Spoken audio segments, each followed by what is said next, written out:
अस्सलाम वालेकुम student. My name is Akeel Ahmad. English master channel की जानिब से मैं आज आपके लिए वोकेबलरी लाया हूँ, वो भी ऑफ़िस इंग्लिश ड्राफ्टिंग के अंदर जो इस्तेमाल होती है।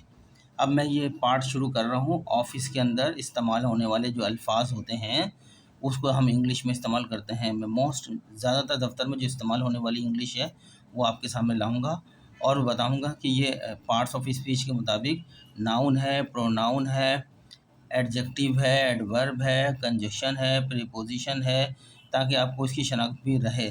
ठीक है स्टूडेंट्स, या एडवर्ब है, ये साथ साथ बताता रहूँगा और उसकी मीनिंग इंग्लिश में भी बता दूंगा आपको, उर्दू में भी, और साथ साथ जो है उसको सेंटेंस में यूज़ करूँगा। आप इन लेक्चरों को मेरे नोट, अगर आप आपके इम्तहान ख़त्म होने के करीब हैं या हो चुके हैं, तो अब आपका काम है बीकॉम का रिज़ल्ट आने तक आप अपनी दफ्तरी इंग्लिश को बेहतर बनाएं। अगर आप बीकॉम बेस पे जॉब लेना चाहते हैं, अच्छा ओहदा लेना चाहते हैं, दफ्तरी कॉरेस्पॉन्डेंस पे अबूरियत आपको हासिल करना पड़ेगी। अब आप आगे बीकॉम करने के बाद आगे प्रोफेशनल लेवल में दाखिल हो रहे हैं, तो आपको दफ्तरी इंग्लिश पे कमांड आना ज़रूरी है, लिखने पढ़ने वाली। तो मैं अब शुरू कर रहा हूँ, जो है 10-10 वर्ड्स आपके सामने एक एक लेक्चर में रखूँगा, वो भी सिर्फ दफ्तर में इस्तेमाल होने वाली वोकेबलरी। वैसे तो जनरल इंग्लिश की वोकेबलरी भी आपको आनी चाहिए, वो आप अपनी यूज़ करते रहें। फ़िलहाल ये लेक्चर मेरे जो हैं ऑफिस वोकेबलरी से मुताल्लिक़ है, ताकि इंग्लिश ड्राफ्टिंग आपकी अच्छी हो सके। चलें शुरू करते हैं। वोकेबलरी ऑफिस इंग्लिश ड्राफ्टिंग से मुताल्लिक़ है ये। पहला वर्ड मेरे पास है रिट्रेट, REITERATE। रिट्रेट ये एक वर्ब है, मैंने वी स्मॉल में लगाया ना, वी माने वर्ब है, यानी एक्शन वर्ब है ये, जिसके माने दोहराना, रिपीट करना। रिट्रेट माने दोहराना। दफ्तर में अक्सर बहुत इस्तेमाल होने वाले वर्ड हैं ये, रिट्रेट। इसकी मैंने इंग्लिश मीनिंग ली थी टू रिपीट और से समथिंग अगेन, ये कोई चीज़ को दोबारा से बयान करना, ये कहना। ठीक है, वहाँ इस्तेमाल होता है रिट्रेट, दोहराएं या दोबारा कुछ कहने के लिए। ठीक है, रिपीट माने दोहराएं होते हैं, और माने या दोबारा कुछ कहने के लिए, से समथिंग अगेन। अब मैं इसको सेंटेंस बनाता हूँ तो और आसानी से समझ में आएगी। लेट मी रिट्रेट, मुझे बयान करने दीजिए, the importance of meeting, meeting की अहमियत। मीटिंग की अहमियत, कौन से टॉपिक पर मीटिंग हो रही है? दी सेल टारगेट्स दिस क्वार्टर, इस क्वार्टर में जो सेल्स के टारगेट्स हैं, जो अहदाफ हैं, उस पर ये मीटिंग की जा रही है, जिसकी बहुत इम्पोर्टेंस है। तो ये लेट मी रिट्रेट, मुझे दोहराने दीजिए, दोबारा बयान करने दीजिए। द इम्पोर्टेंस, अहमियत, ऑफ मीटिंग, मीटिंग की। द मीटिंग कौन से टॉपिक पे है? द सेल टारगेट, सेल के हदाफ जो होते हैं, कौन से पीरियड के? दिस क्वार्टर, इस 3 महीने के, जो एक साल में 4 क्वार्टर होते हैं ना, 3 महीने के, जो भी क्वार्टर की बात कर रहे हैं, इस दिस क्वार्टर, फर्स्ट है, सेकंड है, थर्ड है, जो भी है। ठीक है, समझ में आ गई होंगी। रिट्रेट मीन दोहराना, रिपीट करना। रिट्रेट, रिट्रेट माने दोहराना, एक्शन है, ये वर्ब है, वर्ब के तौर पर इस्तेमाल होता है।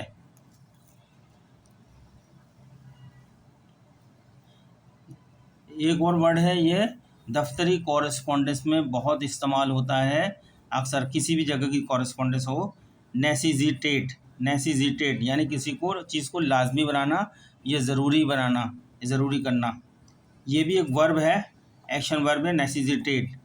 टू मेक समथिंग नेसेसरी, किसी चीज़ को आपने ज़रूरी बनाना है, लाजमी बनाना है। और इसेंशियल, या तो इसेंशियल बनाना है, टू मेक समथिंग इसेंशियल, और टू मेक समथिंग नेसेसरी। ठीक है, लाजमी बनाना, इस मीनिंग में इस्तेमाल होता है। आपको इसका सेंटेंस से आपको बात समझ में आ जाएगी। दफ्तर में बहुत इस्तेमाल होने वाली वर्ड है ये। द प्रोजेक्ट्स डेडलाइन, प्रोजेक्ट की जो आखिरी तारीख है, जहाँ प्रोजेक्ट एंड होगा। नेसेसिटेट्स वर्किंग ओवर टाइम, अब ये ज़रूरी बनाना है कि वर्किंग हम ओवर टाइम में करें, ताकि to complete it on time, ताकि अपने प्रोजेक्ट को हम वक्त पर कंप्लीट कर लें। The projects deadline necessitates working overtime to complete it on time, वक्त पर मुकम्मल करने के लिए ओवर टाइम को हमने नेसेसिटेट, ज़रूरी करना है, लाजमी बनाना है। ठीक है, मैंने जो एग्जाम्पल बनाई है वो भी दफ्तरों के हवाले से ही बनाई है। एग्जाम्पल, इनकॉर्पोरेट, यानी ये भी वर्ब है, एक्शन वर्ब है। इनकॉर्पोरेट माने इंदराज करना, दर्ज करना, शामिल करना, शामिल करें किसी चीज़ को शामिल करने के लिए। To include something as part of a whole, किसी मुकम्मल चीज़ का एक हिस्सा जो उस मुकम्मल चीज़ में शामिल करना करें, ठीक है। जब उसको शामिल करें तो वो चीज़ मुकम्मल हो जाए, ठीक है ना। इनकॉर्पोरेट माने इंदराज करना, शामिल करना, इंक्लूड करना। अब इसकी एग्जाम्पल देखते हैं।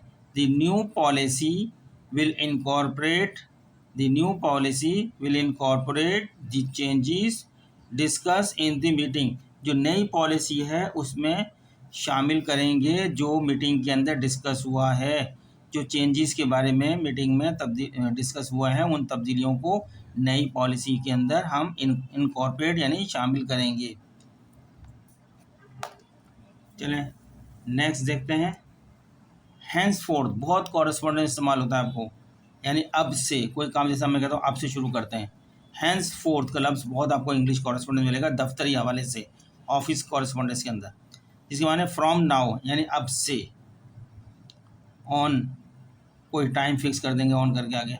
हैंसफोर्थ अब से ऑल मीटिंग तमाम मीटिंग्स विल बी हेल्ड की जाएंगी ऑन ट्यूसडे मंगल पर एट 12 नून 12 बजे, या 2 PM 2 PM 3 PM 5 PM कोई भी लिख लें, इस टाइम पे हर मंगल को तमाम मीटिंग्स की जाएंगी,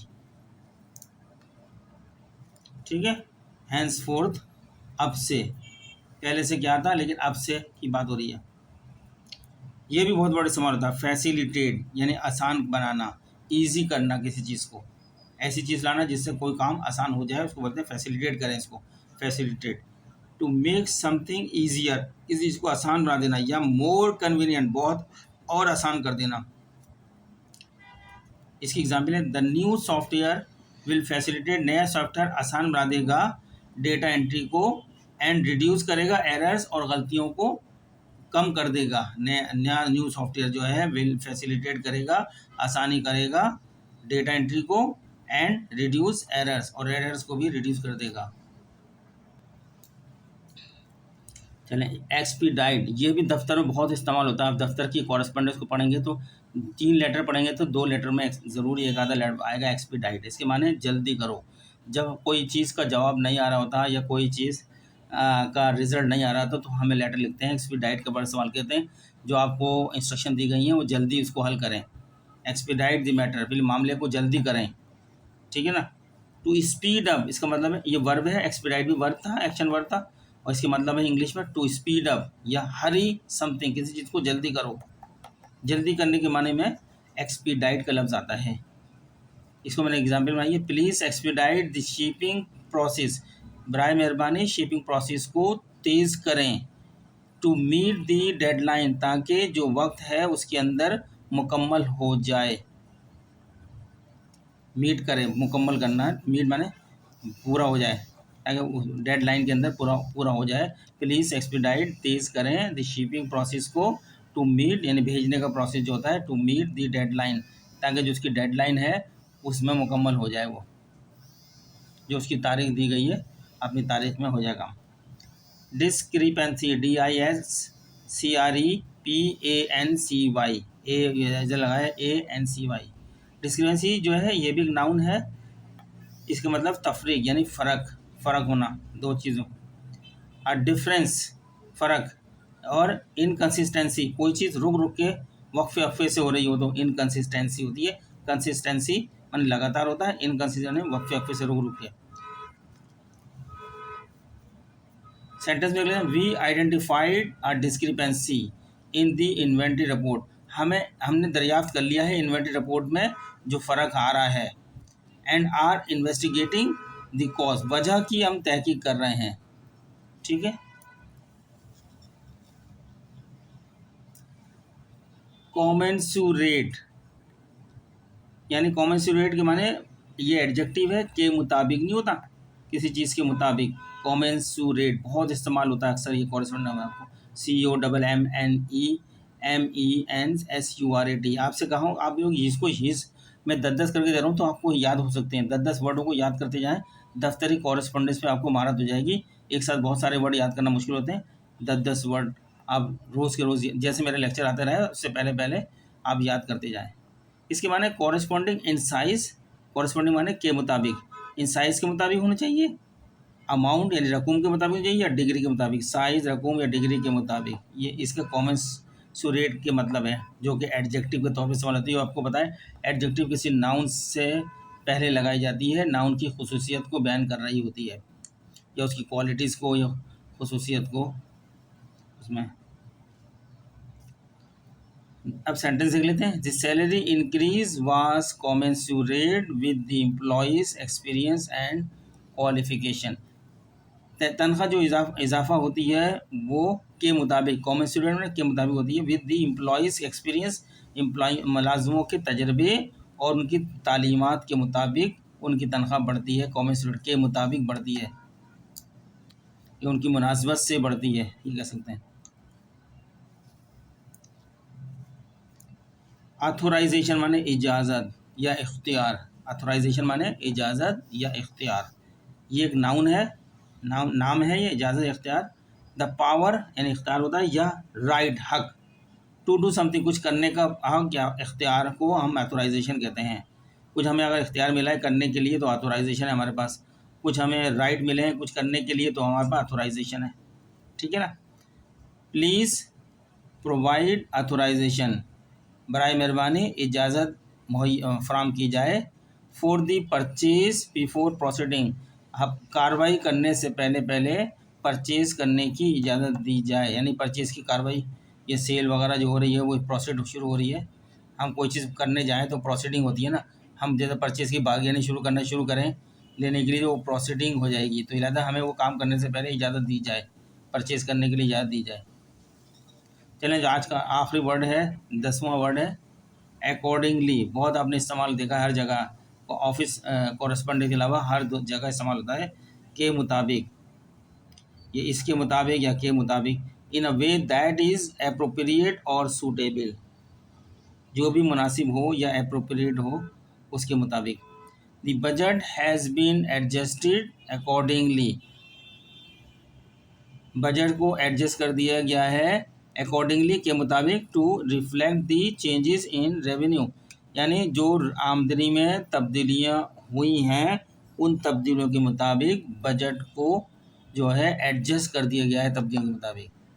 तो देखा स्टूडेंट्स, आपने ये दफ्तरी कॉरेस्पॉन्डेंस के मैंने सेंटेंस भी दफ्तर के हवाले से ही बनाए हैं। तो कितने इंपॉर्टेंट वर्ड हैं, अगर आप इसको नहीं जानते होंगे तो आपको दफ्तरी कॉरेस्पॉन्डेंस को पढ़ना समझना बहुत मुश्किल होगा। अब चूँकि आपने बीकॉम का इम्तहान दे दिया है, अल्लाह करे आप लोग सब पास हो जाए, तो उसके बाद आपकी प्रोफेशनल लाइफ शुरू होगी। कोई ना कोई ऑफिस में आप काम करेंगे तो दफ्तरी लैंग्वेज पे आपको कमांड होनी चाहिए। तो इसलिए आपके पास जो वक्त है इसके अंदर मैं आपको दफ्तर की थोड़ी थोड़ी करके इंग्लिश भी दूंगा, साथ साथ मैं रैन एंड मार्टिन की ग्रामर भी दूंगा और दूसरे स्ट्रक्चर भी बताता रहूँगा ग्रामर के। आप अपनी अंग्रेजी को दुरुस्त करें इस पीरियड के अंदर, ठीक है स्टूडेंट्स।